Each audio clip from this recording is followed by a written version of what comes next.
Is it me or does 30 seconds seem really long when it's on like a countdown like that? Way too long. I've got the actual stream up on like my thing over here as well, and it's it doesn't seem to like actually go live until like 18 seconds, but yeah, never mind. Good evening, gents. How are we all this evening? Been better. That Still good. recovering That from good. a bit of a cold. So I'm a bit croaky this evening. A bit coffee, a bit sneezy. But yeah. Any other dwarfs that you're going to throw in, or? He's a bit bashful. I'm Nathan, sleepy. so bashful is a good one. Oh, Chris, you're going to fit in lovely here. That's for sure. How are you, Chris? I'm nice well. To chat. Yeah, nice to say hello. Normally, I'm sitting there in the chat just commenting, so it's nice to ask you my questions and get involved, as opposed to hoping you highlight one of the many things that I just put in the chat box. It's, well, you'll be answering questions tonight rather than asking them, so you're part of the show. Good. Thanks for having me. Anytime. Thanks for helping us out because we're dropping like flies at the minute, and we almost lost Nathan as well. But yeah, never mind. Yeah, James, how are you, mate? I'm good. How are you?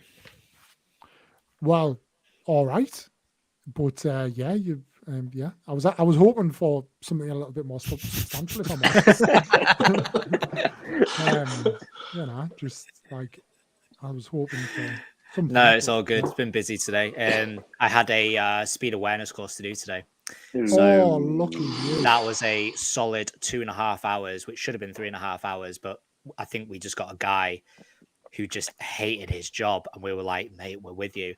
But then there was a woman that kept asking question after fucking question after question, like, and she was quite opinionated as well when she was like saying, "Yeah, but the cameras, they really should be positioned over there." It's like, love, smile and wave. We want to go. Stop. So yeah, we managed to power through it, but 2.5 hours out of my filming and editing time today. So kill me. Well, what did you learn from that situation, James? Don't get caught. Exactly. At least you learn. Chris, before we get into it, and as a regular viewer of the show, you should know this question that's coming. But there's an important question that every panel member of NERDJUCE has to answer. What's your opinions on the Fast and Furious franchise, and which is your favorite movie? So I used to work in Currys and Comet many years ago, and the first Fast and the Furious film helped me sell so many surround sound kits and monster cable, which is a very expensive SCART lead at the time. We earned very good commission on those as well. The bit where they're racing, they're right next to each other. Paul Walker, Vin Diesel, right at the start as he hits the train, and when they're revving their engines, just cranking that up full volume on a surround sound kit. The customers loved it. So because of that, my favourite is the first one. I've only seen the first two Fast, Too Furious, and the first one. The rest of them, I've got no interest in watching them in the slightest. So is it fair to say, is it only fair to say that the reason why you have an appreciation for the Fast and Furious franchise is because it helped you on a monetary level rather than actually liking them for what they are? Correct. Liam, that's for you. At least he likes them. He hasn't watched them all. He watched the first one. Sounded good. Looked good. Like the first one was a very good film. I enjoyed the first one because it's just there was nothing like it at the time. Loud cars, and it was just good. The second one was a little bit, but it wasn't good enough to make me want to watch the third one, Tokyo Drift. I know the name, but that's it. No interest. I'm never going to watch them. It's not happening. I mean, I take the mick. I do like the first one. It's a good story. It was original at the time, but then it just progressively gets very over the top. That's my issue. That's the only main thing. You see this, James, and I don't disagree, but I watched Fast 5 the other night. Can't remember when it was, and I think Fast Five is the tipping point. I think Fast Five on its own, relevant to everything that came before it, Remind me is which 5 is. Brazil, the one by the Steelers safe. Now, Yes. obviously, that is over the top, but not by 6, 7, 8, and 9 standards. That was obviously that's the one where it changed the game and then it tipped over. But I think when you only look at it, what Fast Five was at the time, it was like, okay, that's a bit silly, but it's not out the realms of possibility. Like, especially when you see like the thought and the training that they put into like doing the handbrake turns in the test track they set up and to avoid all the cameras and all that. Is that the one driving through the buildings down a hill? That rings a bell for some reason. Loads of buildings, driving down a hill. Like stunts stand out from the films, not plot or story. Possibly, because it could be in the favelas, and they smash through buildings pretty much in all of them.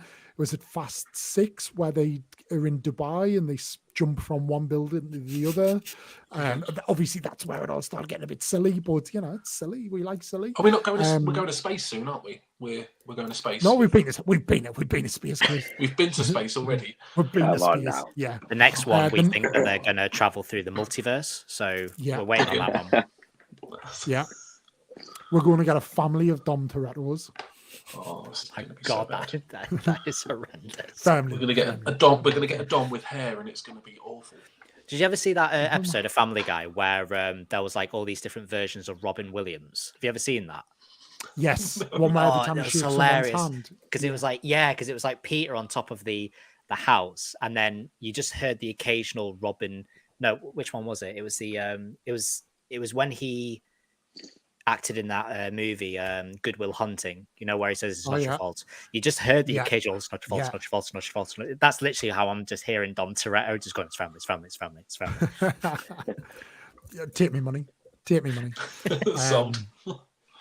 Yeah, but it's I do think watching it the other day, 5 is pretty solid. But yeah, 5 was in its own right and relevant everything that came before it. It was not like it stood up at least to a sense, but it then became the catalyst of right, okay, we stole a safe. Like how far can we push this? And then they became like the special agent kind of things where they got recruited by secret agencies and all that. But never mind. It was good nonetheless. But that's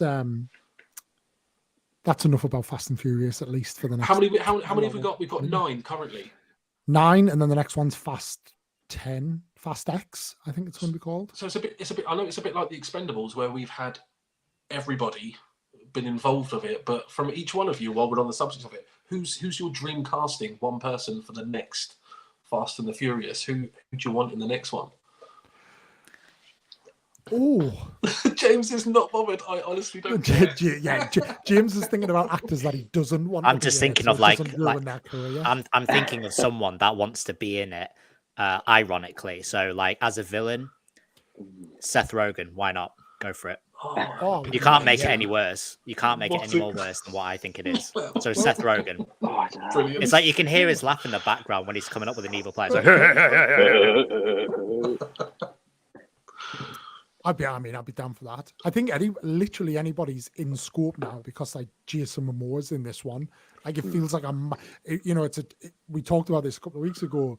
Fast and Furious is very good as a transitional movie when you're on the up, but that feels like a massive step back as far as quality. I'm sure he's getting paid a significant amount of money to be in, but he's. I think like literally anybody. Dave Bautista would probably be mine, but again, feels like a step back for him. I'm surprised he's not already been in one. Agreed. He's got his choices though, because someone pointed out that when you compare the wrestlers turned actors, and they were using The Rock as a prime example. And Dave Bautista on the other end of the scale, where Rock is trying to just put himself in every single franchise going to man. But then you have Dave Bautista. It's not that he's not being offered these roles. It's he's being very careful about his choices. Yeah. And yeah, he's done like the the odd questionable movie, and here and there, like the typical strong guy with a one cheesy line accent. We've seen those roles, but then Dave Bautista has done that movie that M. Night Shyamalan did with the. Haven't seen it yet. I haven't I've not seen it either, either. It but looks like good. it's not like a typical Dave Bautista movie. You expect him. He ain't jumping off buildings and saving lives or doing whatever. It's something where you actually have to rely on pure acting skills. Something I haven't seen Rock do yet.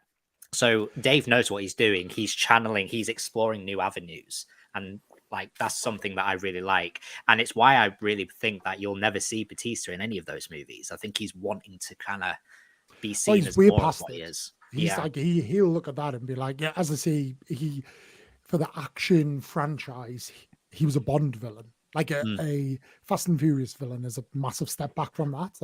So, I totally agree. I can't believe you just said that about The Rock, James. I think that's upset me a little bit, because each one of his films are so individual and unique, and I mean, like, the outfits that he wears are all different, and he's got such a range. I'm surprised you feel that way about him. He has like absolute creative. He produces all his own movies, doesn't he? So that he has creative control.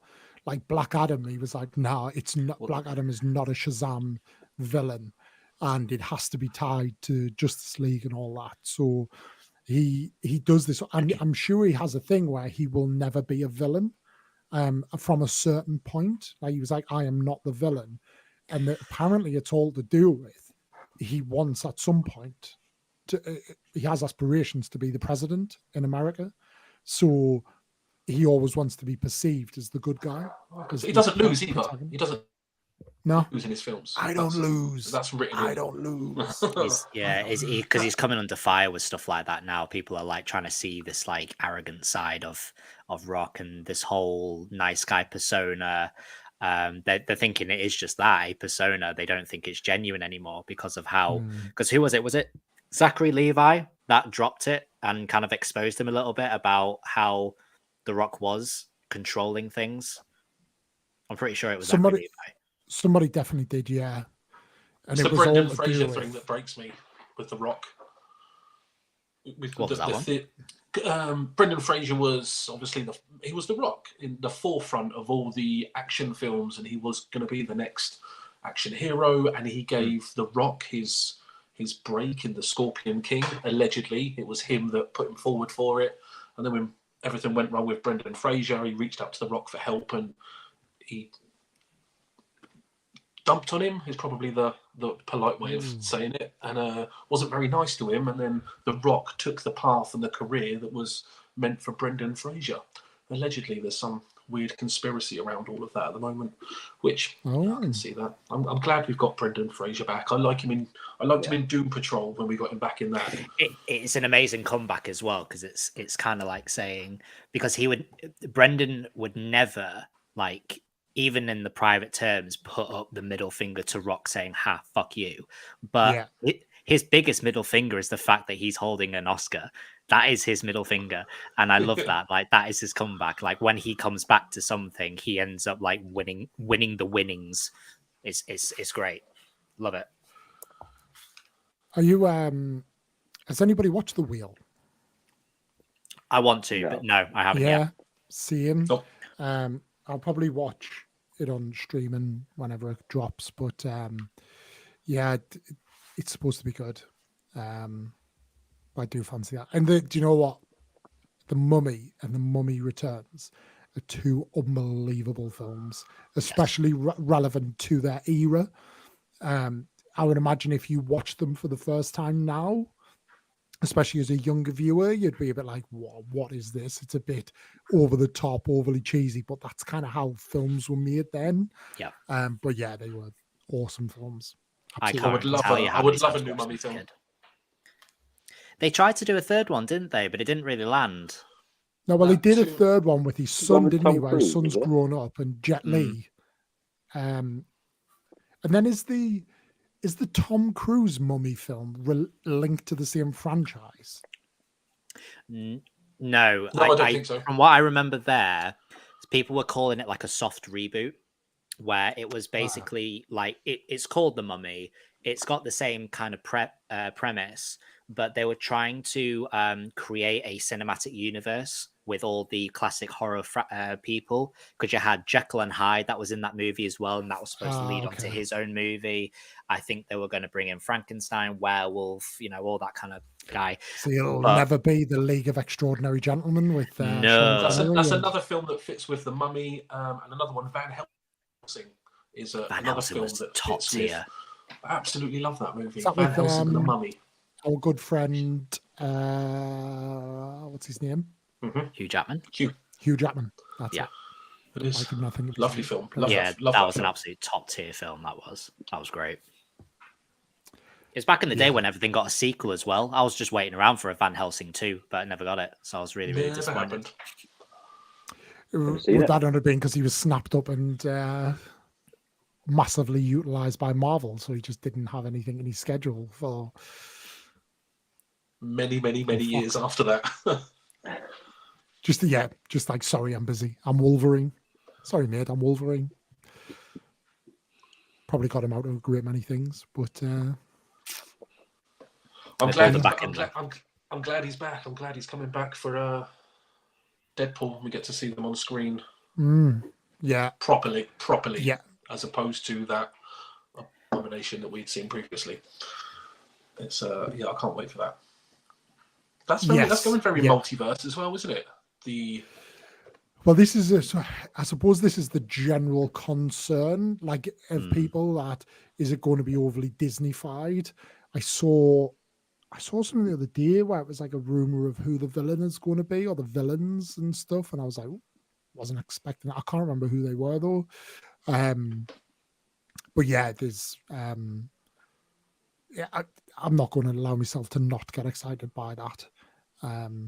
How can you as long as like Ryan Reynolds still has like that creative control and it's still in the same tone, which I'm sure it will be. It's got. They've said that they are going to give it an R rating, so it's exactly the age relevancy that we need it to be for a Deadpool movie. You can't make a Deadpool movie without the cussing and the sex jokes and shit. You just can't. It's just not going to be the same. So if they said, yeah, we're going to do Deadpool, but it's going to be, fucking 12 plus, 12A. No, don't. It may as well not be in the same trilogy. Yeah, I've always said, like, if you're going to bring in Deadpool, get the R rating for Deadpool. And if you actually want him in the cinematic universe, make the movie so that way the movie is not integral to the overall storyline. So that way, if the kids are not old enough to see it, they can jump from this movie, skip Deadpool, jump to that movie without feeling like they've missed out. And if you're going to have Deadpool in there to try and link something together, it's easily done, so that way Ryan can just sneak over to the camera, break the fourth wall, and just say, haha, you were too young to see my film. Just something like that, where it's just an inside joke, where it's like, we know why you've done it, and he's addressing the why. So there's so many ways they can go around it. And I do get a feeling that that's what they're going to do. Like, just ignore the fact that Deadpool has this like big integration in the big story. It's just there. I want to rewatch Deadpool now. Right, it's I'm on going to go film now. 4 3 times a week. Film 4 like must have like dying rights to Deadpool and just be like, get it on. What's on now? Still very clever how he got it releasing that sneaky, which obviously it's not confirmed it was him, but releasing that bit of footage of him sitting on the bridge and falling into the car. Love that. The way that fell onto the internet and that it was the fans that brought the film to life is, I absolutely love how they went about that. Well, he was campaigning to be Deadpool. So prior to him actually getting the role, he was campaigning for, I want to say, 11 years to say, if you're going to do it, if it's in the books, I'm him. And yeah, that whole CGI releasing, I think it was like test footage, and then it got released with Ryan just overdoing it and voicing over it. And but he always said, didn't he, when they did the Wolverine movie, he was like, I hate, this is not Deadpool, like I hate this version of Deadpool, but ain't nobody else playing Deadpool in live action. Like, if this is all I'm going to get, I'm playing him. and like so that's how long he was fighting for it. So I like how it's the butt of Yeah. the joke now, basically. yeah, the way they wrapped it up at the end, like at the end of like that whole thing, and the fact that they reached over to DC and like done Green Lantern in as well. Yes, that's right. Yeah, He shoots himself in the head or something, doesn't he? Yeah. And it's just in Yeah. front of the script of Green Lantern. Yeah, unbelievable. But yeah, interesting. Do we know when that's coming out? Is it like 2024, 25, or? I'd Deadpool imagine 3. 25. I'm literally googling it as we speak, and I can't type. it's not soon enough. Oh. There's that I'm very much looking forward to, and Evil Dead Rise. I don't often go to the cinema, but Evil Dead Rise is one that I'm very excited to go and watch because the trailer got me a little bit like that. So apparently it's November 24th for Deadpool 3. This year. Okay, 2024. Okay. nice time to go to the cinema to see a Deadpool movie. Around Christmas Well, time. You know it's going to be Christmas themed. Yeah, yeah. There's going to be a musical number without a doubt. Oh, I hope so. 100%. It's It happening could even close. be like a full musical, like piss take, like almost like a South Park the movie Oh, as Deadpool. that stays with you forever. That does the South Park movie. Every song. Honestly, word for it word. is one It's of my incredible. favorite films. Yes, I love it. How they've never made a second South Park the movie, I do not know. We got, Have you ever I know seen we got that, Team America, but Did you ever see that documentary of how they make a South Park episode? Yeah. They do everything in like last minute. It's Yeah, like, yeah. It Like- takes them like 5-6 days just to make one episode. And then Mhm. I remember seeing it was one of the two creators. They were sat down at a computer and he was describing like how his day was. And he says, "Oh yeah, I was sitting here and I was having my lunch. And then I look and I'm scrolling through the internet and I look over and I see new episode South Park this Friday at so and so." And he's like, "Oh shit, yeah, we should really write that." So because it's the very Yeah. episode that they're currently working on. It's mad. There was like a 2 or 3 series stint where the Friday night like premiere episode would reflect something that had happened on like a Tuesday or Wednesday of that week. And you're like, how are they getting it out that quick? But they would literally just wait for something to happen. But there's talk, because I think the last couple of series they've done it where it's been more like series led, so it's a story over a series, where I think they've said that there's hints that they're going to go back to being more like episodic, just wrapped up and just have a bit more fun with it, which either way, I love South Park. It's massively under talked about and underappreciated. I think it like blows Family Guy and Simpsons out the water, and I love both of them, but South Park is next level. they And can get away with a little bit more, can't they? Oh, absolutely. they can. They've And always Family been Guy- daring. I'm still waiting for them to release the episode about the whole TikTok in Congress. That is an episode on its own. Oh, 100%. Could be this We're week. probably working I was on going it to say right it's out now. on Friday. It's out on Friday. Yeah, that'll be the one that comes out this Friday at like whatever time. Yeah. I love And the because Harry of the and Meghan way- stuff they did, though. Oh, Fantastic. yeah. I haven't seen the episode, but I've basically seen all of it on TikTok. And just them going across everywhere. We want privacy. We want privacy.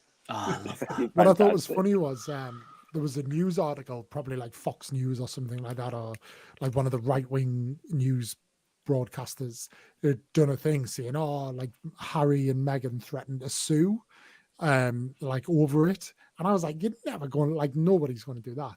And then he came out and like he was asked about it, and he was like, "Oh yeah, I've seen it. I thought it was absolutely hilarious. Like he was just really funny." So Oh, that's like, good. I didn't know that. What do you Yeah, sue it's South just- Park over though? Like they take the piss out of like the whole, "Oh yeah, we want privacy, my Instagram bitch loving wife," whatever they said. What do you sue South Park under?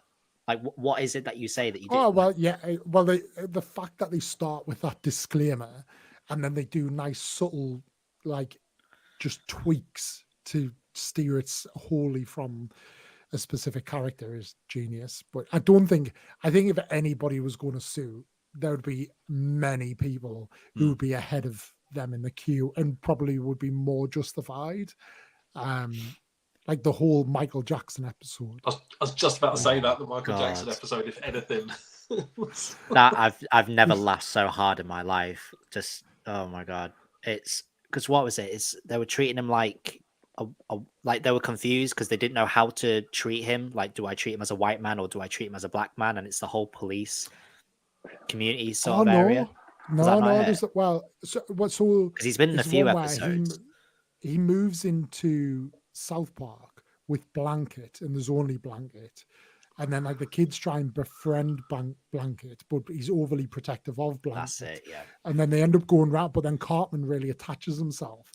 And then like they all sleep in the bed with him. And it's like really weird. And you're like, what's going on? And everybody thinks it's weird, but like apart from Cartman, who so it's unbelievable. But it's basically just portrays him actually as like he's a big kid who never grew up. And like he is actually quite harmless. He's got no sense of like actual reality. But yeah, the list is endless. I mean, the fact when you talk about how quick they get stuff out, I always remember, how long was it? It was the Halloween special one year where the devil came up to planet Earth, like up to the Earth, to hold a Halloween fancy dress party in like LA, a nightclub or something. And like he's dressed as Britney Spears, like the devil's Britney Spears, and somebody comes over and says, "Oh, it's Satan." Like there's somebody here dressed up as Steve Irwin in a Steve Irwin costume, and you go over and it's like literally Steve Irwin with a stingray hanging out of his chest, and he died like 3 or 4 days before. Oh like, no! Me, and like and even Satan's like, "Dude, it's too soon. You can't be in that outfit." And he's like, "No, I'm Steve Irwin." He's like, "Oh, no, you're gonna have to go." It was just you gotta go because it's a costume party and you're not in costume, so you gotta leave. Yeah, unbelievable. But it's had some unbelievable. Like I honestly love, and I wasn't planning on talking about South Park, but I think my favorite ever episode, which is for a lot of people, is either the World of Warcraft one or the Lord of the Rings. Like I think the Lord of the Rings episode where Butters turns into Gollum because it's the porn version of Lord of the Rings. And they're trying to return it and they don't know what it is. But Butters has seen it and wants it back because he's then just creates an immediate need and addiction for this like Lord of the Rings porn film. But yeah, unbelievable. But anyway, we weren't here to talk about that. This week, lads, over the last few weeks, we've always prioritized talking about Mando at the cost of the Bad Batch. And we always talk about the Bad Batch, but very briefly at the end. But actually, this week is the double header season finale. And actually, a lot of what I've seen, like noise and stuff, people are enjoying the Bad Batch more than Mando. Now, obviously, they're in very different stages of the series, and that probably wasn't true early in the Bad Batch. But round table, Chris, as you new here, are you up to date on the Bad Batch? Are you been keeping up to date with it? How are you finding it, and what's your expectations? It started really slow, I thought. I didn't really... It's only the last couple of weeks where it's picked up, where you can now... Obviously, the final goal is the sequel trilogy, the story of and the Snokes and the clone, and that's where we're going. But it was, this season I wasn't... It's only the last few weeks I've been enjoying it. The beginning of it, I don't like Sid. I'm not really keen on Sid as a character.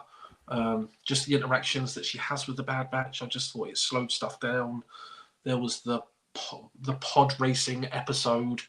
There was too much stuff that I didn't enjoy. I'm looking forward and enjoying all the how are we going to link into this, and I know that's how it's planned. That's what the story is, and that's what they're doing, laying these little nuggets that I mentally follow, so I know I'm going to get to the sequel trilogy. But the episodes that don't give me that, I'm not enjoying as much. Is how I feel about Bad Batch. I think I know what you're saying, and I think when it had that like double episode mid-series point, seemed a real turning point for it, and nobody really talks about anything that happened before that, other than maybe as a kind of negative reference. But yeah, that was like when it got serious, and what I hope is that the journey it's then took, like Sid, like they've acknowledged Sid, and I think Sid will continue to be in it for at least a little bit longer, but in a negative way because she's kind of threatened them with that, which I want. But I like that they're detaching themselves from her, but I really hope that they round that off and they come out of that in a part, like in a as victorious in that relationship. They give her a comeuppance because it's long overdue. But yeah, it's definitely pointing in the right direction now. It's really found its pace. It's found its like what it wants to be, and it's found where it's going. But yeah, you're right. I think it's got me feeling for characters, which is which is good. Like the stuff with Crosshair. That I know that wasn't an episode that was related to what I want my goal to be, but it was good as a character. I'm enjoying his circle, his story, and I would like them that they all belong back together. Obviously, at the end of it, but it's I've got a feeling he's gonna come good, but he's gonna die. Is what I feel. So they get their reunion and cuddles, but then one of them, I think it's going to be Crosshair. One of them dies. Yeah, my theory is it's going to be Tech. I mean, they're putting in so much character development into him. It's leading up for a goodbye. Because those like few episodes that we are seeing as filler that don't really give us much substance to the story, it's giving us plenty of substance to the characters. Yes. So while it fails to provide more pushing through of the story, it's telling us more about who's involved. And when you look at Tech in those fillers, it's all lights on him. So when you look at the pod racing episode, it's like it's him that is giving the others the fond memory. Remember that time when Tech did this awesome thing? So like I can imagine that episode being told at his funeral. So it's little things like that I'm looking forward ahead and go, it might look shit now, but if they made an episode where they had a funeral and it happened to be Tech's, and then they say, I remember when Tech did this thing, and it's like, oh shit, yeah, he was awesome in that episode, wasn't he? So you look back at it in a different light, and that's why I'm thinking, I can't believe I slagged off that episode. That's what I'm seeing, especially when they've gone to that I can't remember that uncharted planet, and there's Fee Genoa, the lone pirate that they went on that adventure with. So there seems to be something with there, and I can see it because of just how she addresses Tech. Like Sid calls him Goggles because that's all she sees. She just sees what's there on the surface. But Fee looks beyond that because she calls him Brown Eyes. So she's looking past the goggles and seeing him for who he is. And that's where I thought, okay, so there is more development that Tech is coming from Tech, that there's some potential interest there. And they've also kind of implied that he's somewhere on the spectrum as well. So there is that going on with their representation, and it's just adding more and more to him. And it's like, if he doesn't die at the end of this, I don't know if I'll be like, I don't know if I'll be disappointed if he doesn't. That's the thing though. It's like, if I kind of would be disappointed because you're leading up to an absolute heartbreak, and that is great to feel for stuff like that for Star Wars. I agree. What it is, but it makes you not want him to go. But if they don't, it's like, well, what have you done all this for? Yeah. If not him, who else? I do think like a good character deserves a good death, especially in like a Star Wars, because they can always be brought back to life, i.e. Star Wars lore. But yeah, there was a good Freddie Prinze Jr. interview just done about Kanan and bringing Kanan back into live action as a Force ghost and stuff, and I thought he was an outstanding character. And he's dead. I would genuinely like that to be it. So like likewise with a Crosshair or a Tech, an amazing character, get their arc, and then it finishes. I agree. I don't always like bringing them back. He's had his Easter egg in The Rise of Skywalker. That's it. And that's like, if there was ever a return, I'm happy that was his one and only return. Like it doesn't go too far for me. That's just the right amount of level of nostalgia for the people that watched Rebels, that went to the cinema to go and see, that movie. So it's just right for me.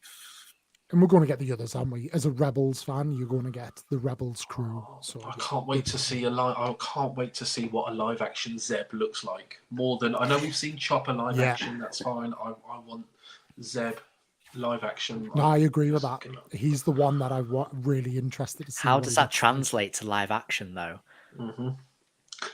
Yep. I had a thought the other day. Davis. Him on screen. Pretty much Zeb. Yeah. You went really quiet there, Nathan. Yeah, I couldn't hear that.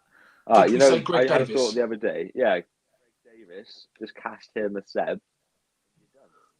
You don't need to I do could see like that. prosthetics or anything. Just put him on screen. He's got the length, isn't he?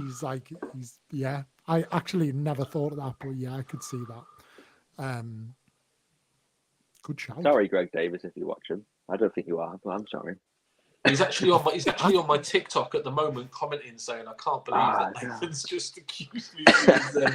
I think He's they'll raging. keep Zeb away from this one because, like, there was some rumors to say that because Ahsoka is basically a reunion of the Rebels cast. They said, "Oh, what?" Because someone did bring up Zeb, and I said, "Well, I imagine him and Callus will still remain on that planet together," because they kind of implied that they could be a couple. So I thought, well, if anything, I'd like to see that as Zeb's retirement. Like, he's done his time and he's happy and he's just living that life with Callus. So I think, if anything, if not that we need it, but if someone brought his name up in the show, that's what they would say. Mm-hmm.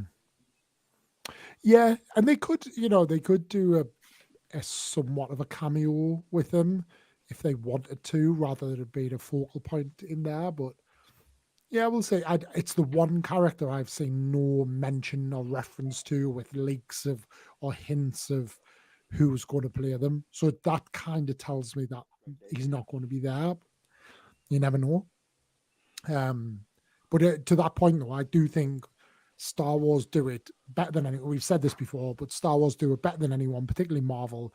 Those kind of live action CGI'd characters right now.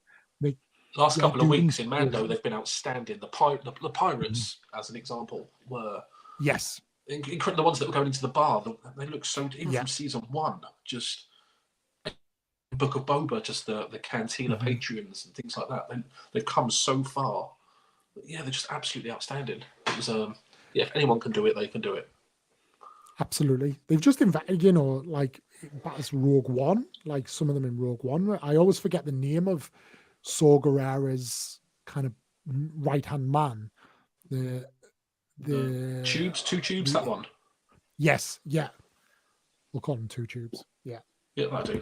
I know which one you mean. But like Come on, James. What's his name? No, don't, because it's actually on the tip of my tongue and I'm hating this right now. This is torture. I feel like he's got a really obscure name that you would do well to remember, but he's definitely Googling it in his other hand at the moment. I'm definitely thinking of what it'll come to me, definitely. I do think, though, I agree on it. One, I think it needs a death in the Bad Batch. Like, I think it's there now. I think it needs that jeopardy. I think Star Wars needs that jeopardy right now because it's kind of lacking it a little bit. But first of all, it needs that. But my money would be on Echo. I feel like they've moved Echo out of the Bad Batch to one hint towards it and shows Omega's emotion of losing him, but then also Bad Batch is a kid show, so like I feel like they've moved him out to soften the blow of doing it. Now it could be a swerve, and I think if it is a swerve, then it's Tech, if anybody. But my bet would be Echo, if anyone. What about Hunter just getting rid of Omega's father figure, sort of thing, and then massively throwing her down into a spiral? So I do believe that will happen in some way, because I'm convinced, as I say every week, I'm convinced I know where the Bad Batch is going, because it exists essentially without being confirmed. But with that, do those two like ride off and live on a farm or something, or this place that they are now? Do they end up back there, or does he get bumped off and Omega gets, I don't know if like they'll be bold enough to do child kidnapping and she's dead or locked up forever, like, because then you wonder where she goes. But I don't know, the way that it works, she might pop up 20 years later in a live action series as a fully grown adult, and everybody will be like, Omega, where have you been in all of these episodes that have been on since then? But we'll see. And I do think, to your point as well, James, on I'm forgetting her name, the pirate lady who calls thingy Brown Eyes. Fee Genoa. Tech. Yeah, so it could be that actually them two get very close, and it could be that she goes, and like that like pulls something, because he's very emotionless. That's what we're saying, is he's very man of reason, very man of lacking emotion. He takes everything as it. He doesn't make those emotional reactive decisions. And do we see that happen, and it lights a fire in him? That person's name was Ben Thick, by the way. It's just come to me. Yes, Ben Thick. Came to me through Google. But then that only that person with Fee dying in that scenario, it again only just adds more to Tech. And it feels like if you're building this character up, it's going somewhere. If it's not to a death, then where? You know what I mean? It's like, because if you're going to develop someone, you've developed an arc already. So where would that arc end, and how could it end? You know what I mean? It's flipping it back around to Rebels. We've done that with Kanan and Hera. So they built Hera and Kanan both up and killed Kanan. So they're building Tech up. And it might not be Tech that goes. It could be. I like the theory of his missus going. And Sid does it. Oh, Sid comes in and just busts a cap and does a. To be fair, that I wouldn't like. I don't think I would not hate that episode if Sid just decides to fucking throw a hissy fit and just went, "Oh, you didn't work for me anymore. So I've paid all these bounty hunters to come find you and kill you all or some shit," and then ends up Fee getting, killed in the crossfire kind of thing. So the flip on that though, James, is that it's less likely that she'll send bounty hunters, but the Empire will come knocking for Omega, and she will sell them out and she'll sell them out to the Empire. That's how I think that goes. That makes much more sense, actually. Yeah, I do think we are going to see Nala say in this next one, though, because she is in the same facility as Crosshair. So I get the feeling that because Crosshair has sent out his distress signal, or at least a warning, I should call it, to the batch, I get this feeling that it's going to be an unlikely team up between Crosshair and Nala Say. Like, he's going to, not so much as, give Nala Say a gun and they're going to go and shoot their place down or anything, but she's going to provide some kind of intel for him. I think something like that could work. Yeah, I think she'll pop up. I would agree on that. Round table, and also to you lot in the chat, because we do see you out there being all lovely and all that. Thank you. On Wednesday morning, you get up, you go and do your business, you put the coffee pot on, have a cup of coffee, sit down, flick your telly on, flick your iPad on, flick your laptop on, wherever you stream and watch Disney Plus. You load it up, and you've got new episode of Mando, 2 new episodes of Bad Batch. Which ones are you watching first? Mando. But because I start work at 8 in the morning, I won't be until I get home. But Mando, absolutely. Well, you see that new thing. Well, I suppose if you're starting at 8, it'll be on. You'd have to leave the house a lot earlier. But I noticed people were watching it as early, like people in America and stuff watching it as like the equivalent of about 7 a.m. for us. So I don't know if they're dropping it earlier and earlier every week. But okay, Mando for you, James. It's gonna be the Bad Batch for me this time round. I just it's not that I'm not enjoying Mando. I am really enjoying Mando. I'm just thinking that because we're at the end now for Bad Batch, I want to see how that ends first. I want to see that get tied up. And I'm desperate to see what's going to happen with Crosshair, if Tech is going to get his end, because if anything's going to happen, I think it's going to be in these last 2. So right now with Mando, it's not really giving me much to be all like, oh, so what's going to happen next? It's just, here's what happened in this episode, and they've left it at that. So yeah, definitely Bad Batch for me. I'm very much looking forward to that one. Chris? I'm the same. I have my Wednesday routine is once the kids are ready and then they go to school, I have about half an hour normally before I have to go upstairs and log on for work. So I watch the Bad Batch before I start work, and have done. But there's 2 episodes this week, so I know I'm only going to be able to watch one of them. That's fine because it gets me all excited, ready to watch the final episode. But I can't watch anything. Wednesdays are awful. I work. We've got one at Rainbows. We've got one at Brownies. Like, I can't watch anything of my own until 9:30, 10 o'clock at night. So I think I'm going to go one episode of Bad Batch in the morning and then save the rest for 10 o'clock at night and stay off of James's Instagram that auto plays a video and tell me who saves Grogu.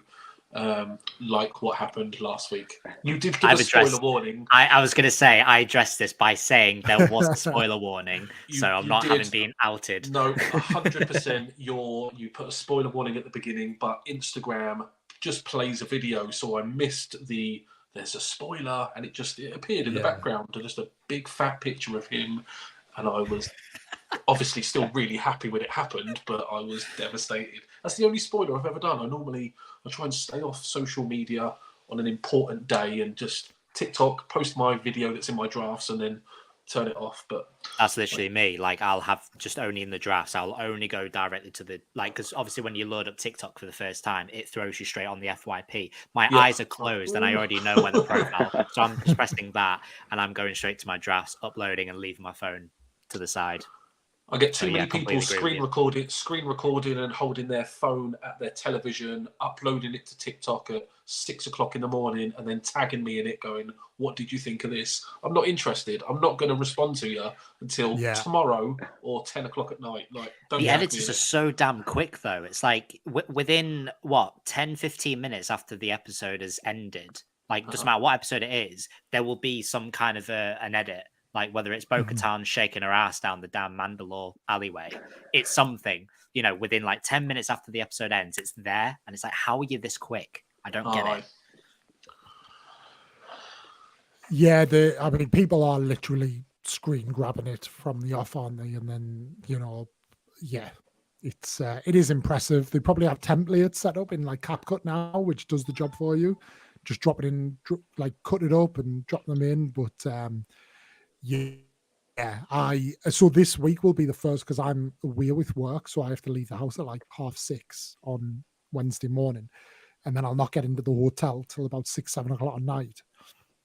So this will be the first week that I have to avoid all spoilers, especially the Bad Batch, because season finale there'll be big things to avoid in there. But it feels like all etiquette has gone out of TikTok as well. Like nobody, of course not including you in this, James, but once upon a time there were like spoiler alerts and all that. It's just like, no, people just build an edit around an episode and are like, oh well, it's an edit.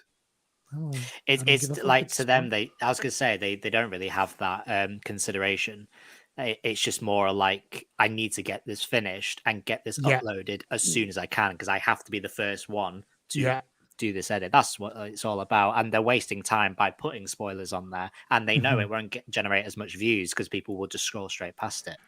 So well, you get people who comment saying, dude, what about spoilers and all that, and then like obviously that gives them the engagement. So the replies to those ones are fucking dog shit as well. It's when they say, it's like, oh dude, what about the spoilers? Bro, watch the episode. What fucking work, mate? I can't. I'm in the UK. Like, I don't get it for another 3 or 4 hours. Like, stop posting stuff. Yeah, it's TikTok is a bit of a shit house in that way. Who knows? Maybe it'll get banned. But like, I was gonna say, if the majority of that comes from America, they're screwed. I've said this. If that happens, TikTok is going to be quite a chill place. If the Americans go. Good friend of mine, Ellie Bricks and Bimbos, messaged us and was like, does this mean you win? And I was like, yeah. I take no pride in it, but yes, I win. But yeah, did you watch it, or did you just watch it through TikTok edits? And it's like so ironic how it's like the end of TikTok is being broadcasted on TikTok. I know. I couldn't figure out, obviously, with like my TikTok conspiracy brain, whether TikTok themselves were just pushing all of them videos. Yeah. Because of my how whole they were view shown. page. Because the thing is, it's like, if it ended up with the CEO looking like an idiot, which he didn't, if it ended up him looking like the idiot, you wouldn't have any of those videos being pushed forward. So the CEO knows, look, they were assholes. Everyone can see that they were being assholes, and this is a massive witch hunt.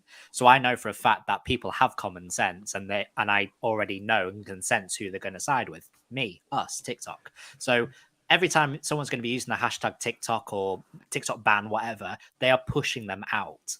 And I'm not advertising Clapper, but I've noticed this a lot, that you do see, I know, but you do see that so much on Clapper. As soon as you put something about TikTok ban, that is like the one that's got the most views, the most likes, because it's just being pushed out. So it is a big topic of conversation, but they're pushing that out on purpose. We know they are. Oh, we're fully behind the Facebook Meta. Sorry, the Facebook Meta conspiracy, and that's why. Oh yeah. That is what it is, isn't it?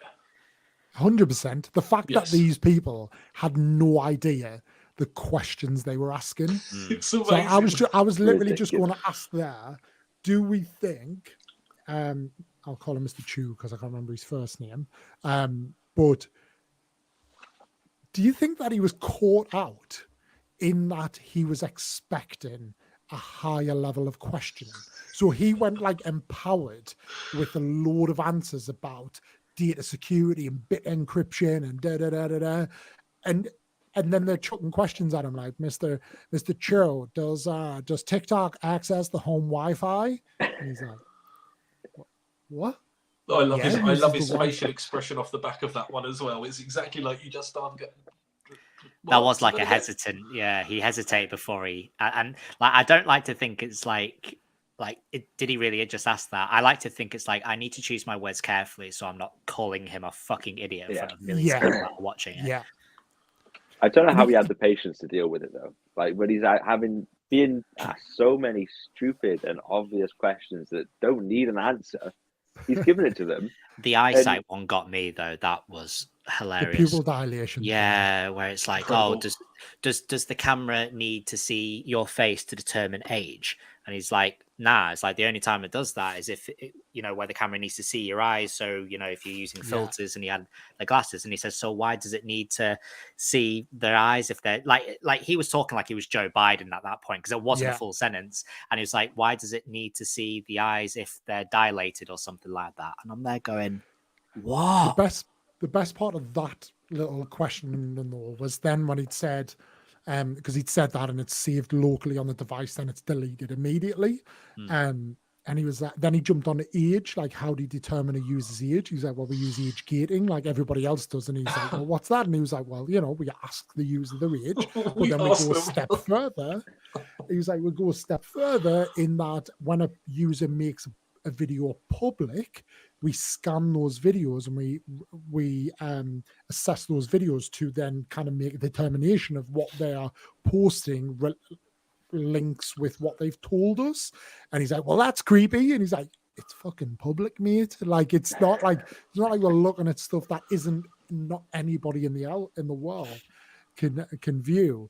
And he made some good points. He was like, look, I agree with what you're seeing. This is an industry issue that needs regulation around. We want and we need regulation around this, but they made it a TikTok issue. Like, we're talking about industry, we're talking about TikTok, which is a mental response to that because that's not the answer. I mean, it was like I got as well the proper like in-betweeners vibes when they were like yes or no, yes or no, yes or no, and I felt like his response was going to be yes. If I was a dolphin, I would only eat seafood. That was stupid like that. It's like yes or no. What color is the Wi-Fi? He's come across so well though, and I love the fact that he's releasing videos under the TikTok verified page as well, just talking about it and explaining it. Not in layman's terms, but just I like him. He's done well. Yeah. What do we think will happen? Nothing. Fuck all. Like it's just they've got nothing. That's the thing. It's like if they don't need anything though. If they choose to do this, like that's the problem. Is it's not a. It doesn't have to be like if they choose executive order, rubber stamped. Boom, like it's done. Like it's not That's the problem, is it doesn't have to be justified. A lot of their main arguments are they seem to be in twofold of giving information to China and what is it like, you know, underage kids can see inappropriate content and things like that. That seems to be their driving arguments. And he's kids can see guns. Yeah, it's like he said time and time again. It's like, well, what was the first thing that he said? He said that TikTok is based in America, overseen by an American employee. Yeah. So it's like he's already kind of tried to settle their concerns with that by saying, well, if you're like worried it's going to go to China, then you've got yourself to blame, because it's an American that's looking after it all. So, you know, he said he's going to move everything, all the data and everything that's stored back on American soil or whatever. But I like the fact that he did say, he goes, you do remember the last time that happened with the election and Cambridge Analytica and Facebook. He goes, the last time all the data was here, that's what happened. So I'll move it back if you want, but I liked that. Do you know what I love though? Because he called that Operation Texas. And then, like, the congressman for Texas got offended that it was called Operation Texas and asked them to change the name. And I was like, what? It's a repatriation exercise of data? Like, come on. Like, it was at that point I could see that man could not see anything right. What do I think will happen? I think what do I think they're trying to happen? They're trying to force a seal. They're trying to drive down the value of TikTok so much in the US that it's easier for them to sell off than shut up shop.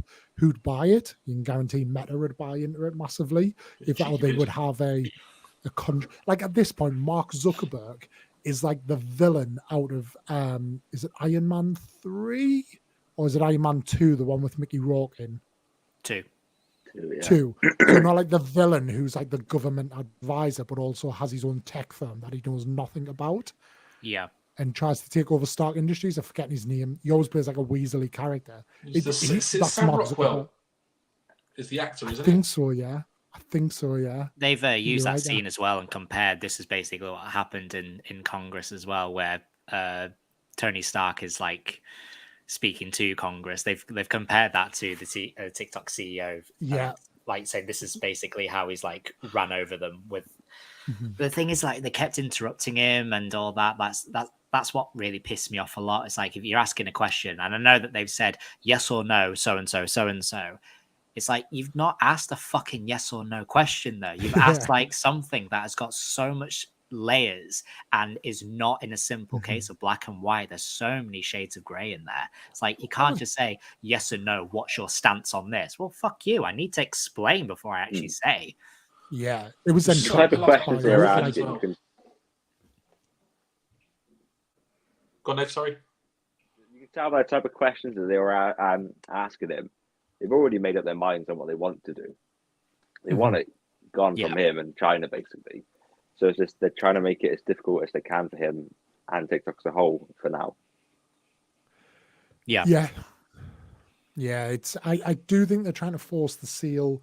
If that doesn't happen, what will happen? Well, I don't know. I mean, to piss off 150 million Americans, there must be more Americans with TikTok than there are Americans with guns.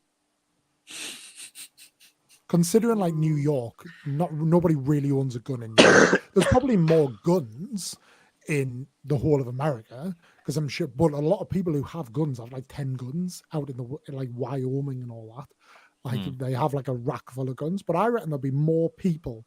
That's a good stat to have.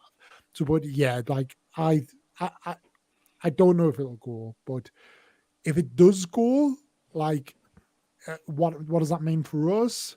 We'll probably follow suit, maybe slowly, but you can imagine America will wield the whole NATO saber and be like, well, if you want us to share national security data with you, all of that, like it's happened in the past. I'm sure there was something not that long ago where they said that around like something that we were tapped into and all that. So I wouldn't be surprised if we went, but overall, if you ask me a yes or no question and I had to give a yes or no answer, I would say no, I don't think TikTok will go. I don't think it will either. I think it is a like a big chess game for control. That's what I'm thinking it is. They're not comfortable with the amount of control and the amount of power that they do have influence over the public. Because let's face it, they do to a degree. Oh yeah. But that's just what they want. They want that level of control, that level of where it's like, oh, I've just seen a challenge on TikTok, I want to do that too. And then you got Congress that's thinking, shit, like we could get that level of control. That would be amazing. And that's all it's coming down to, the fact that they're just not comfortable that there's another powerful body out there that stands a very credible threat to them. And they're willing to undermine someone and contradict and just sound like fucking idiots to just get what they want. And because they're just looking at dollar symbols. How much money can we get out of this, and what could we push? Yeah. I think the annoying thing is, and this is true of our politics as well, it's just like, how are these people in fucking any sort of level of power? It just like, and there's nothing you can do. Like politicians, they're even more difficult to get rid of than football managers. Like it's just like, it's ridiculous. So like the unless it's Conte at Spurs, it's quite easy just to get shot of him, isn't it? Bye, Nathan. See you later, mate. Yeah, we did private chat out something. Let me just what he said. I'm touching the screen like it's touchscreen. It's not even touchscreen. This computer. Oh, he's got to go for a pee. Everyone, in case you're wondering. But yeah, so like James, hypothetical, if it did go, like what would you do? Like, because obviously TikTok, I think for all of us is our biggest platform. Yeah. What would you do, and what are you doing about it right now? Well, over here at Clapper, we'd like to. I don't know. I would probably invest a little bit in Clapper just to see how it could turn out. Can you stop saying Clapper now, please? Clapper. That app. I will probably invest a little bit into that just to see, because if it does go somewhere, then you're potentially one of the first people that's putting Star Wars content on a new app, and that's a good place to start. You want to be one of the first because, well, I think when TikTok first started out, it just came to be one of the first, and that's where. What's that app called again? Sorry, it's called one of the first. All right, that got it. You need to do a video, by the way, with that CapCut trend of where it starts with the Batman animated clip of him like clapping Robin with his ass. Yes. Have you seen that trend? No. Yes.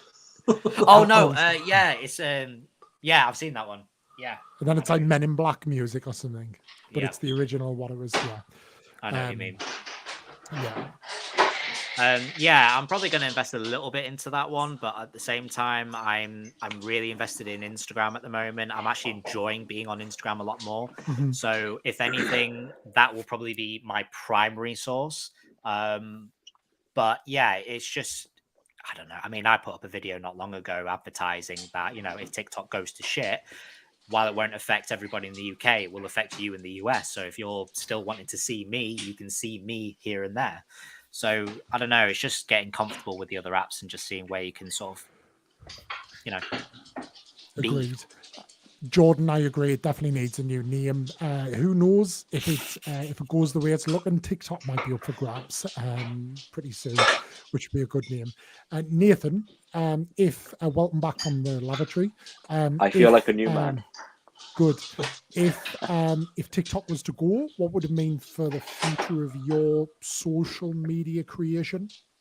I think much like James, I'd hop over to Instagram. Instagram seems to be slower for me to get followers on, mainly because I don't post as much on there as I do TikTok. That is a big thing. You need to be consistent. Yeah. With you definitely need to be consistent on Instagram, like doing something, but that includes stories as well. Stories. I like doing stories. I'm more active on there. Even touched YouTube. Probably the only thing I'll do with YouTube is maybe a vlog for celebration, so I don't see any point in moving over there. Maybe shorts, just uploading the same videos and stuff. Twitter, don't touch it. I probably won't go on Clapper because it just sounds very strange. It does need a new name. Beth said it best, if I'm honest. So yeah, Instagram, I'll probably stick with that. I'll see what happens. Yeah, it's Instagram's there. It gets a lot of heat, but look, it's an industry standard. It's still one of the heads of the industry. I think it depends what you want to do and what you want to put out, what you want to be. But it's what I would say about Instagram is it doesn't just feel as inviting as TikTok was or like is. Like it's so anybody can just pick up their phone and create something. It's probably why there's so much shite on there at the same time. But you know, like anybody can do that, and then they figure it out, and then they take it forward from there, and then they, you know, it's a real proving ground where it feels like with Reels, particularly on Instagram and YouTube Shorts, is something totally entirely that, because people who watch YouTube are so used to these like perfectly polished videos, the shorts have to be the same. But yeah, it feels like it's like you can take that, learn, whereas to jump on Reels from a scratch is difficult. But the good thing is with Reels, like all of the trending videos and sounds are like what were on Instagram, on TikTok like 12 months ago. So you can easily jump on a trend and be like, oh, well, I know how to complete this one. It's cool. But yeah, Chris, what about you? Because your TikTok is your biggest platform, isn't it? I know you're spread out, but yeah, you are mainly on there, aren't you? Comfortably. I started YouTube and Instagram 6 months ago, and I can't find my feet with it. I just do a few reposts. Instagram I like because I can do pictures. So if I see something when I'm out and about, I'll just pop a picture on there. Don't underestimate the power of the dark side, of a good picture. I think everybody, especially those who've come from TikTok, think that Instagram has to be about Reels. Once you nail down your hashtags, you can really, really like have an impact. Like a couple of my posts over the last couple of weeks have been my best posts from a like perspective, have been images.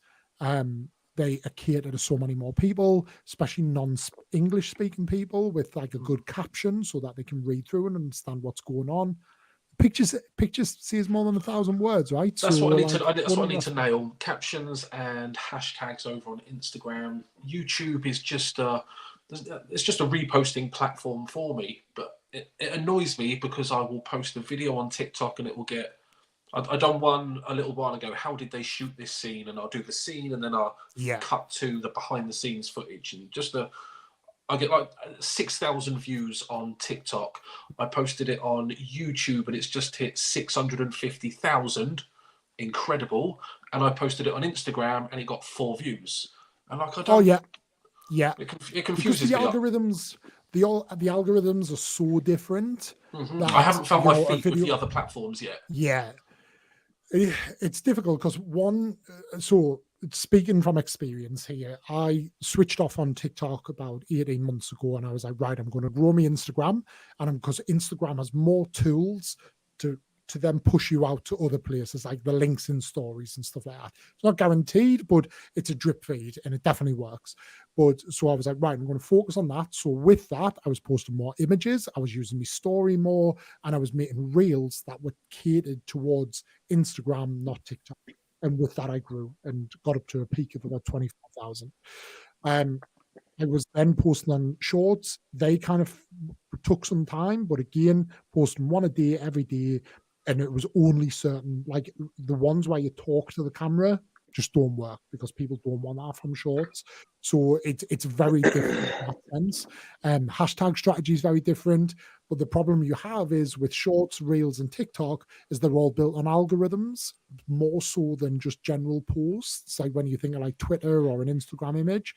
So with that, it's like the algorithms are dynamic and kind of almost forever growing. And so what works today might not work tomorrow, and then you've got to kind of figure it out. But content style is very different. That's where I would say it starts. So a video that works on TikTok where people are kind of more likely to sit there for half an hour or an hour and just scroll through and get more engaged. What people expect from a reel and what people expect from a short are very different. So don't expect a video to do well across all three. That's not to say that it won't, but that's a real coming together of a lot of things, and you've got to pay attention to it. Jordan, on your note on hashtags, no clue.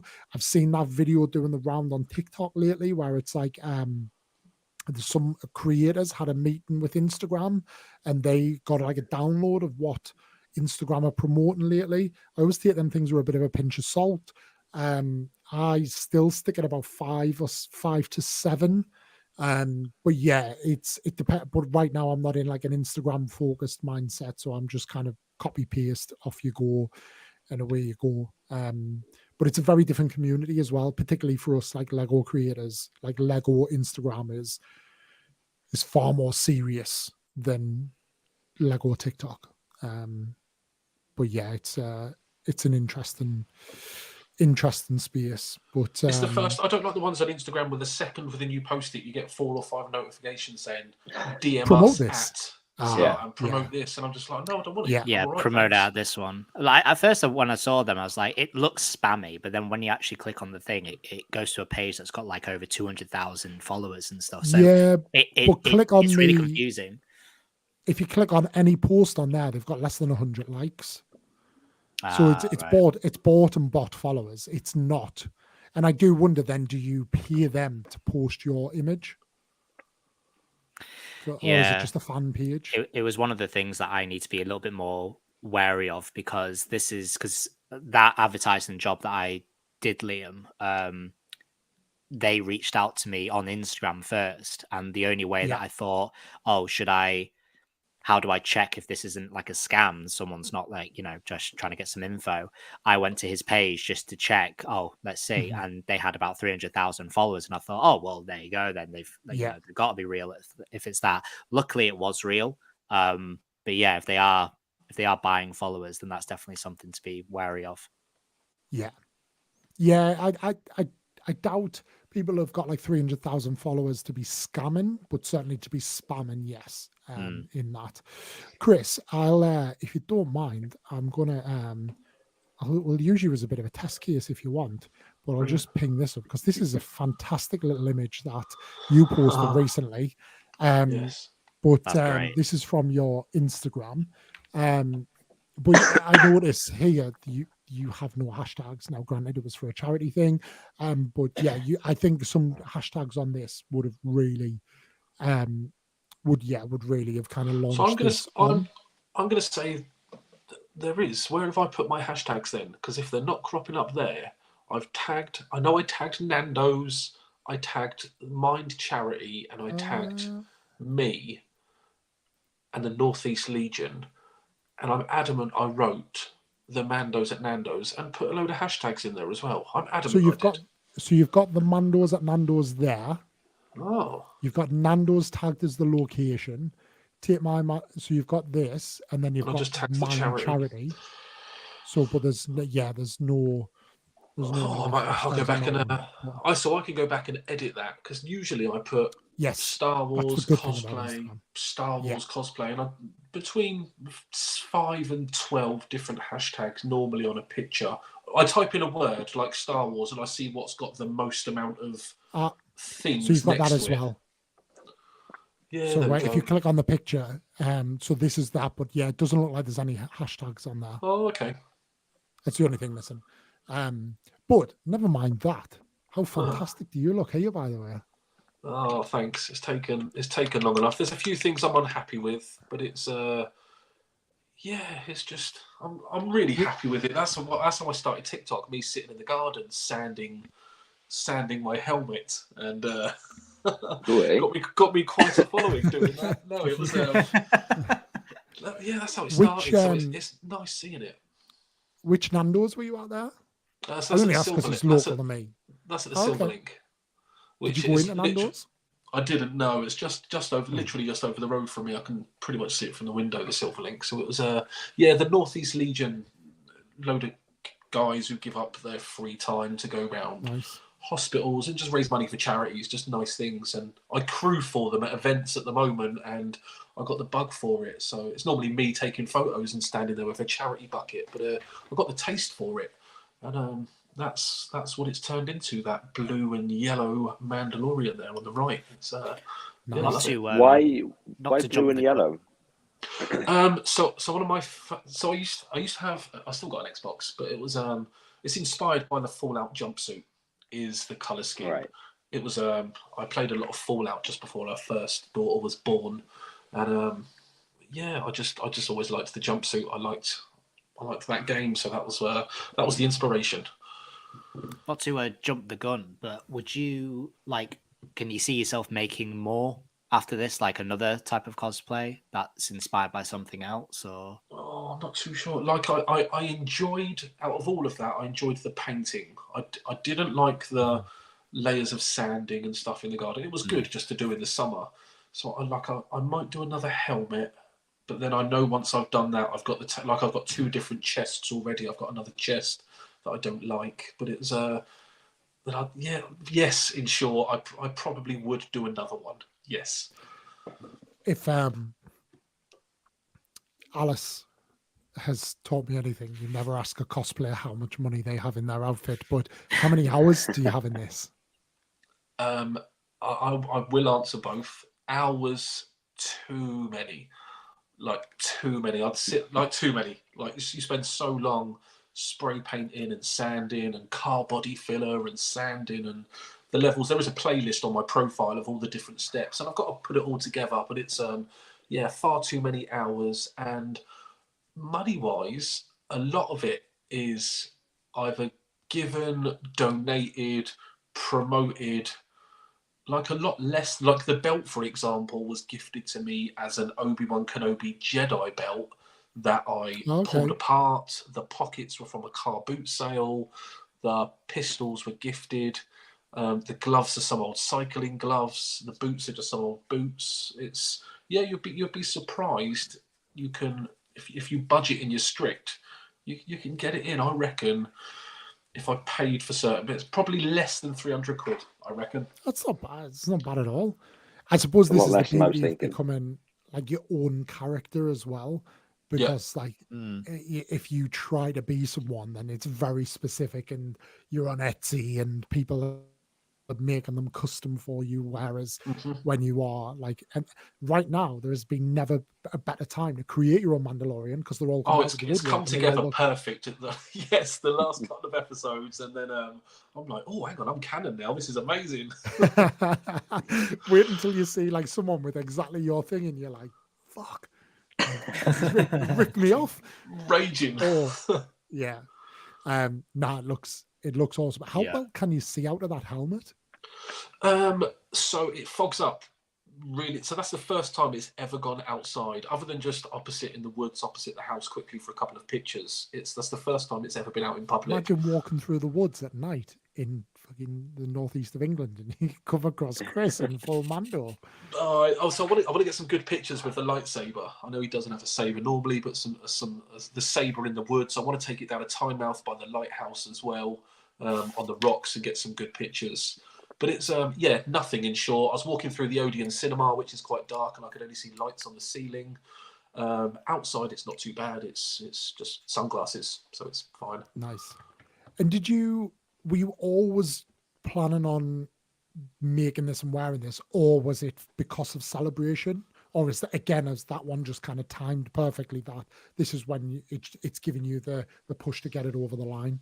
So originally I started off making a gonk droid with a Jawa. So it was going to be the Jawa sitting on top of the gonk, and my legs would go through the gonk and be the gonk's legs, and it's a Jawa riding a gonk. That's brilliant. That was going to be my first costume, and then I got rid of that, and then I went Sith. So I got all the black robes and a mask and contacts and everything, and I didn't like it. So then I just wanted a Mando. I liked Fett, so I was just like, nah, I'm going Mando, definitely. And it's just timed perfectly that Celebration has come round now, and that's complete, and it's just beautiful. I can't wait to see people and just dress like that. It's just going to be class. I'm just genuinely excited. And what are your celebration plans?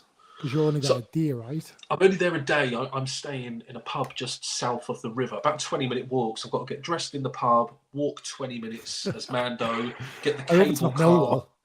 I've got to get the cable car over the Thames, which is going to be class. Like, I don't just take it in. I just want to see. I want to see people. I want to just absorb the atmosphere and just because I sit there at home and watch it on YouTube and I get excited about that. That's a good feeling, and I get the buzz there. But to be there, even only for whatever it is, 12, 13 hours, just with people who have the same level of like the same level of goosebumps as me is just going to be incredible. I honestly can't wait for it. Which day is it that you're going? I'm there on the Friday, so day one I'm there. I get in Thursday night, get up nice and early. I'm there for the Friday, stay over Friday night, and I'll probably come back Saturday and hover outside and take some photos in my normal clothes before I've got to go back up north. But I can't wait for swag. I'm excited. I've got loads of bits and things to take, and I can't wait to give them to people. And just, it's going to be good. I can't wait. It is going to be good. And yeah, I feel for those who are going for a day, because I just, like, having done MCM last year, like there's so much to do, and MCM won't even be a patch on this. I just got a scale of the building. There was so much to get around. This is going to have so much more happening. We're there for 4 days, and I'm dedicating my first 2 days, like the Friday and Saturday, to just taking it all in. Then I'll start doing like my content creator stuff, where I'm like, I want to take some Lego minifigures like I did at MCM, and like find people who are dressed in the same thing as the minifigure. I love that. One of my favorite videos is the Lady Thor that you've done. That's one of my favorite videos on TikTok. The music fits perfectly. It's I love that video. It was, do you know, it was so fun to do. But that's going to be like probably the Sunday for me, because by then things will start quieting down a little bit, and you know, like I've got around everything. I know where things are. There's less to kind of be dashing around to go and see, less to take in. But that's my expectation. But those who went to the America one last year were like, look, like I didn't even open, like I only pulled my phone out to take pictures of like, oh, look who I'm with, rather than actually doing stuff. But yeah, that's my thinking, is I want to do some I would love to do some proper creator stuff as well. But I've got some, maybe we do it as Nerd Juice, but because we're all, other than Max, we're all there for the 4 days. Maybe we do some like fun stuff. But yeah, I'd like to be there as a creator as well, because I feel like put you in a different place in it. But what are you is it the people that you're most looking forward to, just being in and around it all, or have you got your eyes on any of the like the exhibitions or the sellers or anything? No, I would love to go to just to see the stage, and the stage. Yeah, it's going to be incredible. Like the life-size props, and see, it sucks going on my own because I know there's going to be like a speeder bike with some woods and Ewoks in the background, and I'd love a picture of me on a speeder bike in my Mando, and I know I've got to say, "Excuse me, would you take a picture of me on the speeder bike, please?" and give them my phone, and yeah, life-size props. The atmosphere and people, seeing that stage, and it's just going to be me just running around, just holding a phone, just going, "Oh, look at that!" Just there's a bit of everything. So yeah, well, 4 days. I'm there a day, so I've got to sprint. I do think like a day, yeah, you'll definitely make the most of it, but it's going to be a non-stop day for you, like for sure. Like if based on MCM. Which I honestly don't think will be a patch on this, but yeah, it's going to be a hectic day for you. Just take it all in, and it's important as well. Like to there's a section outside, providing the weather's good, whether it's part of like the grounds. And everybody just goes outside and chills at lunch, and like, you know, enjoys the sun a little bit. So that there's so much to do that isn't even advertised and isn't even part of the schedule. It's just kind of the way that people go on. So all day in cosplay as well was going to be fun. Like I'm looking forward to that as well. Yeah, I think we have actually picked our Friday, providing on the weather. We picked ours really well. I then got mine for the Saturday, which I'll probably not as much as people in full Mando costumes, but I'll probably regret it on the Saturday if it's warm. But we'll see. Is it Slave Leia? It's Slave Leia, isn't it? That's the Friday, yeah. That's the Friday. Yeah. With I'm the Mrs. Slave Leia. Yeah, so I'm Slave Leia, and all of these are in a giant Jabba costume, all like shuffling around. Brilliant. With me on a leash. Funnily enough, I already have the outfit and already have the collar and chain. It's just a standard Friday evening. That's all that is. Just absolutely.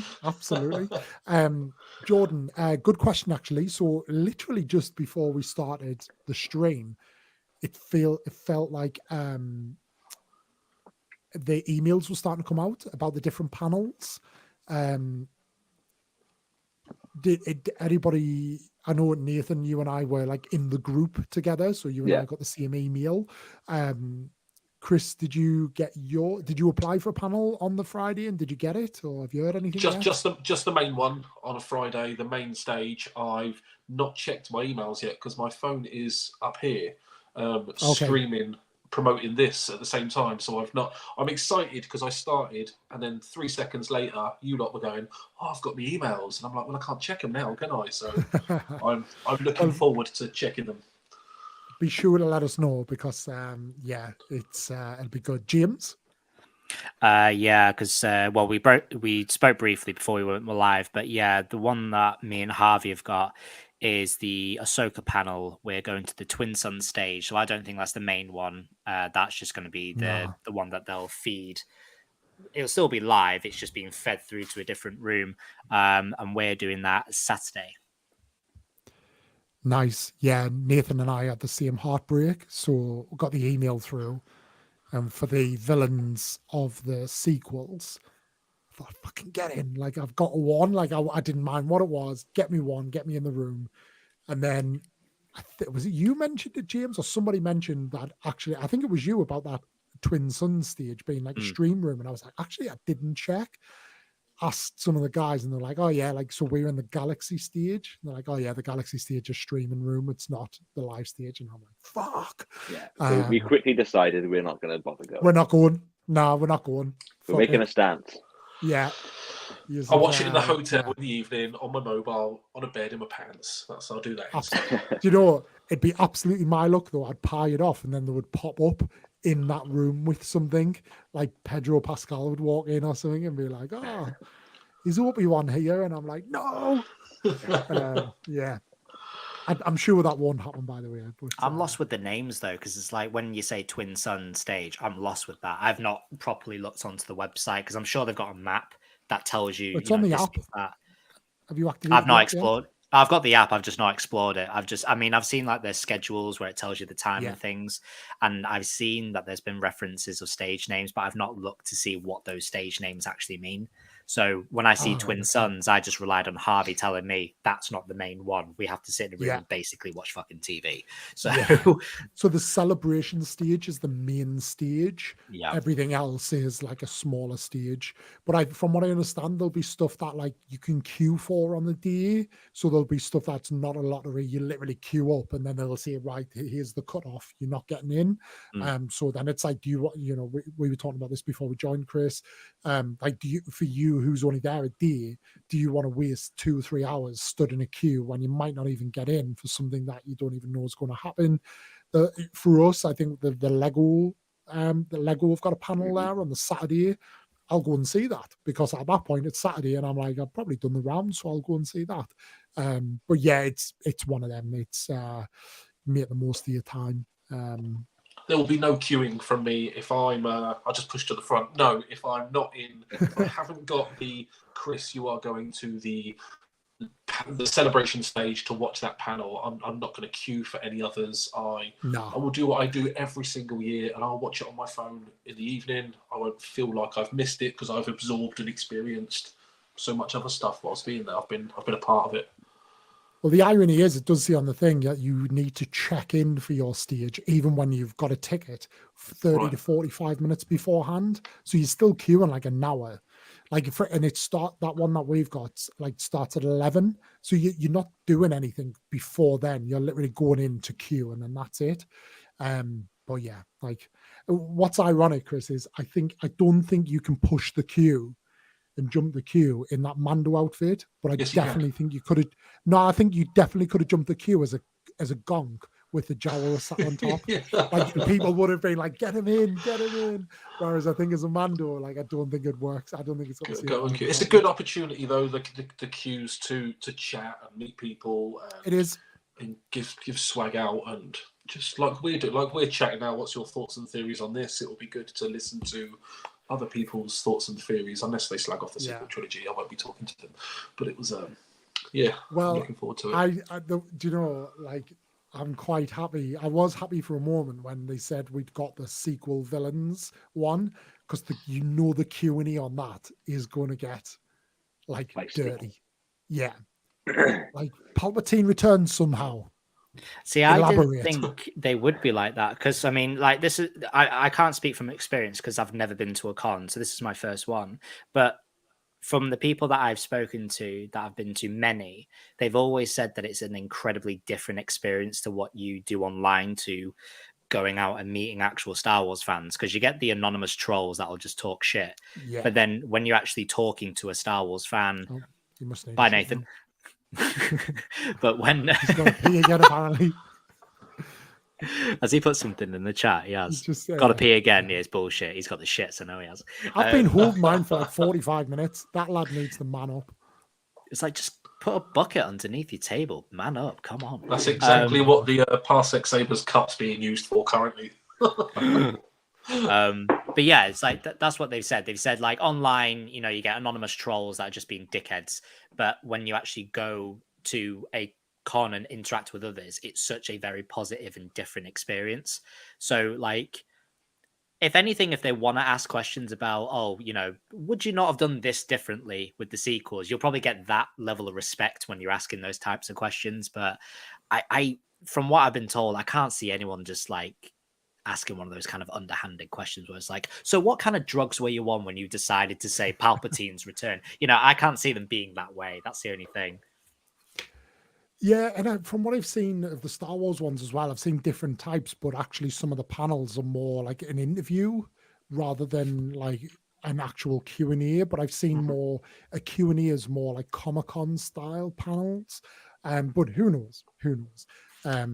But yeah, it'll be fun. And obviously, Chris, if especially because you're down there on your own, let us know. We'll speak close at the time, but it'd be good to, even though you live literally 15 minutes up the road from me, and we should go for a coffee or a Nando's. But it'd be absolutely good to see you down. Have I got to there. be dressed as a Mando in that Mando's in Nando's when we go to Nando's? Is what it's got to be. Yes. Yeah. I think talking about like TikTok and stuff earlier and content that's transcendent across all platforms, like Mando's and Nando's is a great series that would do well in short form. Just like sat there, get your chicken and just like bashing it off your helmet or something, or like stand up with your plate and go and sit in like a dark corner and just like lifting your helmet up to eat it. This is the way. Literally bring a baby Grogu with you and just like spoon feed him as well. Be sure to get some content when we're in there, definitely. Absolutely. Well, on that, chaps, I think we'll call it there. But that has been a lot of fun. And Chris, thank you for helping us out, and it's been a pleasure having you very much with us tonight. Thanks for having me. Good talk. We've talked a lot about Star Wars this week. We're not entirely sure what we're going to do the Monday of Celebration, whether we pre-record something and then it drops whilst we're out, or whether we take that week off, TBC, and to be decided. We'll definitely be here. Some of us will be here, whoever that is. We'll probably know about 15 minutes before we start. Yeah, we'll definitely be here next week. But I'll probably make a bit of a pledge that because we're so heavy on Star Wars, we've got Celebration and then starts the run up to May the 4th, that actually we do a Star Wars free episode next week. I will definitely not be watching that, so I hope that goes well. It's like 100% of my content. I don't know what I would be there for. just to moan about Fast and Furious. Yeah, Gavin and Stacey. Furious special. Gavin and Stacey. Didn't you like? We'll find something. You've put me as a Chinese Alan, I believe, when we were advertising NERDJUCE. Yeah. So. That's what we should have done at Celebration. We should have turned up as the as that. Someone who Chinese.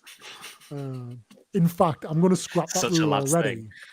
I'm going to scrap that rule already because we can't not talk about the season finale of The Bad Batch, can we? So let's draw a line. Let's just say only 50% of next week will be Star Wars related. Right. Yeah, all right. I agree. Cool. So, Chris, it's at this point that you join us in the awkward wave until the stream ends. So we say thank you for joining us, everybody. Thank you. And if you haven't already, thank you guys. Hit the like button. Just to let people know. We know we haven't had a really good stream yet because we haven't had the bots in the chat yet pushing spicy links. which is always a good sign that you're out there and you're reaching people. But yeah, please do hit that link, subscribe, and if you're a Discorder where we talk a lot, we talk a lot in the background, but we're making more of an effort to talk in the foreground so everybody gets to see it and you can contribute to the segments. Hit the link to our Discord and join the NERDJUCE Discord to keep us honest and keep us right. And if we're not talking, call us out on it because we're pretty shit at that. But until next week, and if you're not already following Chris as well, his link to, is it milkshake you use, Chris? Yeah, because my milkshake brings up. No, it is. Yes, that's the that's the one that I use because I can't suss Linktree out. I can't get it to look nice, so I use I milkshake. Yes. Fair. Never ever heard of that one, but yeah, it definitely brings the boys to the yard, and you brought the boys to the yard tonight, Chris. So thank you for that. Thank you very much. To everyone, thank you. He's waving. Keep waving. Bye.